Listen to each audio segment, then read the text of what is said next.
One man in California had no idea how lucky he was. Late on a Sunday night, two men in business suits knocked on his door. They had brought a bottle of wine. They also had a briefcase full of things you would never bring to a business meeting.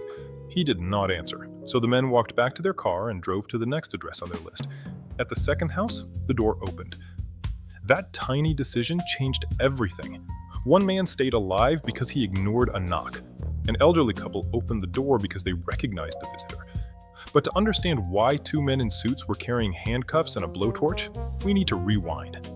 Ivan and Annette Steinman lived in Concord, California. Ivan was 85, Annette was 78. They were retired, financially comfortable, and close to their family. They were not looking for trouble. They were not involved with drugs or some secret group. They were simply the kind of people who might open the door to an old acquaintance. And Glen Taylor Helzer was not a stranger. Years earlier, he had worked as a financial advisor at Morgan Stanley. Ivan and Annette had trusted him with their money. He visited their home. They saw him as a friend. That is what makes this part so hard to hear. The couple were vulnerable because they trusted someone they knew. There was another person we need to remember. Selena Bishop was 22. She worked as a waitress and was close to her father, blues musician Elvin Bishop. She had been dating Glen for a few months. He told her a story about an inheritance and asked her to open bank accounts. To Selena, it sounded like a favor for someone she knew. But here is the problem. Glen was not asking for a favor. He was building a trap. A few years earlier, Glen had looked normal from the outside. He had served as a missionary in Brazil. He had a respectable job. He had a wife and children. Then things changed. His marriage broke down. He used drugs, including methamphetamine. His debts grew. And his religious ideas became more extreme. Glen started telling people that normal rules no longer applied. Former girlfriend Carrie Mendoza later remembered the idea like this: no such thing as right and wrong. He also made the hierarchy very clear. According to Mendoza, Glen told his younger brother Justin, "I'm number one and you're number two." By 2000, the inner circle was Glen, Justin, and Don Godman, three people in one suburban house.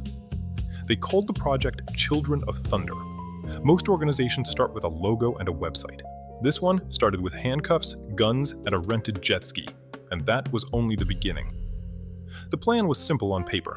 Find one of Glen's former clients, choose someone with money, force that person to transfer at least $100,000, move the money through Selena's account, then remove every witness who could connect the group to the crime. They drove to Ivan and Annette Steinman's house on Frayne Lane. Glen and Justin wore business suits. Glen carried the briefcase. Inside were handcuffs, a gun, a stun device, a phone, and a blowtorch meant for threats. Yvonne opened the door. About an hour later, Glen pulled up beside Dawn in the Steinman's white minivan. Dawn could see 4 silhouettes inside. Glen said, "I got it." He had just turned a failed plan into a much bigger nightmare. The Steinmans were taken to the house on Saddlewood Court. They were questioned separately. Ivan was forced to cancel appointments and tell relatives that the couple were going away for a few days. Annette's identity was used in calls to financial institutions. Checks totaling about $100,000 were written to Selena Bishop. At first, that made Selena look suspicious. Was she helping them? Was she part of the scam? No, she was being used. A bank manager became cautious and left a message on the Steinmans' answering machine. The group went back to the couple's house to remove the tape and documents. And if you think this was already planned in disturbing detail, wait, the worst detail is still coming. On August 2nd, Selena arrived at the Saddlewood courthouse. Glen kept her talking in the living room. What happened next does not need a step-by-step description. By the end of the day, Selena was dead. Her belongings were burned in the fireplace. The carpet was cleaned. Now we get to the detail that changed the entire case for me.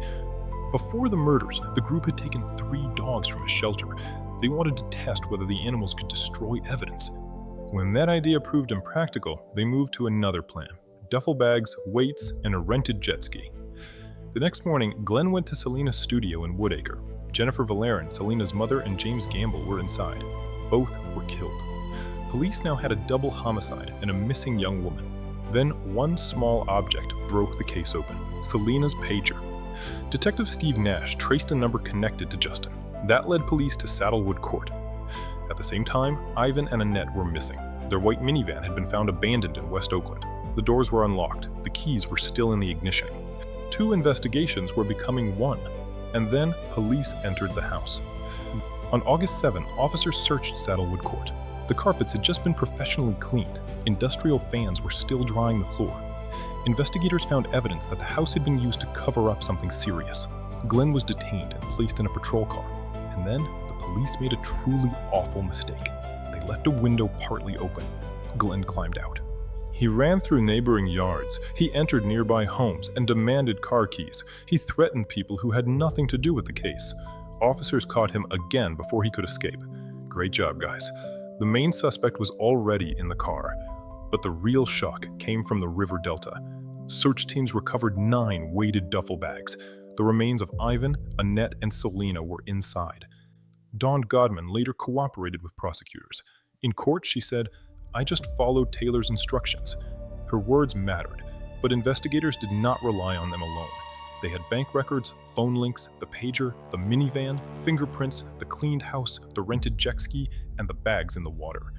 Glen pleaded guilty to 5 murders and other charges. He received a death sentence. Justin was also convicted and sentenced to death. He died in prison in 2013. Dawn received a long prison term after cooperating with prosecutors. After Glen's verdict, Olga Land, Jennifer Villeren's sister, said, "He is the second coming of Manson, not Christ." But I keep coming back to the first door. The airline pilot lived because he did not answer. Ivan and Annette opened their door because they recognized the man outside. They trusted him. That is the part that stays with you. The danger is unpredictable. Sometimes it arrives in a business suit, holding a bottle of wine, and waits for you to open the door.